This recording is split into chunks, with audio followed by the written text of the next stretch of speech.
I'm old enough to remember back when anything made in Japan was considered junk. If some cheap trinket had made in Japan on it, it was something we laughed at. Well, how times have changed. Where's your excellent ICOM or Yaesu transceiver made? Now, I see something similar happening in China. The cheap Chinese ham gear is getting better, and some is even excellent. You know, I always knew that one day the Chinese would produce an HF transceiver for $450, and here it is. Xiegu G90, and they're selling like hotcakes from what I hear. Read the reviews. It's hard to find one that's negative. I bought one, obviously. Excellent built-in antenna tuner, good receiver, all modes, an SWR scanner, and I could go on. So far, I cannot see why it would poorly compare to the lower-priced Japanese stuff. Okay, I'm a sucker for cheap Chinese electronics. I'll buy something just to play with it. If it's no good, I just toss it out. But that's only happened once with ham gear. Now, I'll describe that, and I'm going to show you a few other things that I bought that are excellent.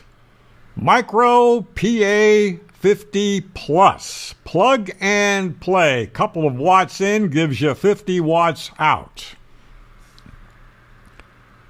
Now, I've run this thing in digital for hours, and it hardly breaks a sweat. Has a cooling fan, auto sensing, it switches to whatever band is going into it. ATU 100 EXT, auto antenna tuner, another plug and play.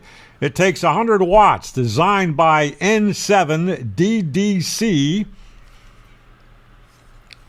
Why pay double for something that does the same thing? Here's a C2V SWR and power meter. Handles 100 watts. Has its own built-in rechargeable battery. There, I just turned it on. Xiegu G106 covers most of the HF bands, all the modes we generally use. I wouldn't say it's great, but it works.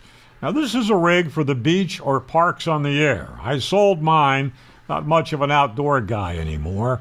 And don't take a good rig on the beach. Sand gets into everything. Now, here is one that did not work for me. Maybe I got a bad one. SWR readings were way off. I opened it up and saw it was not wired correctly. I fixed that, or thought I did, and it still wasn't right. So I was out $30. If you want to get a manual QRP tuner, get this one. Works great. Here's the one. This one's made by a little company called Emtech, EMTECH. This is the ZM2ATU. Really great little QRP tuner, not a Chinese company.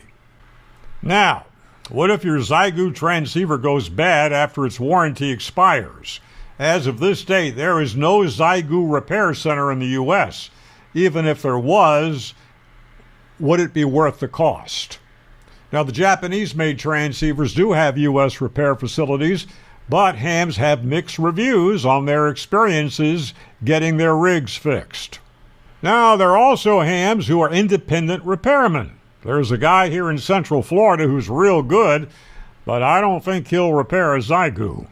So, what are your thoughts and experience with Chinese gear? Consider subscribing to this channel and 73.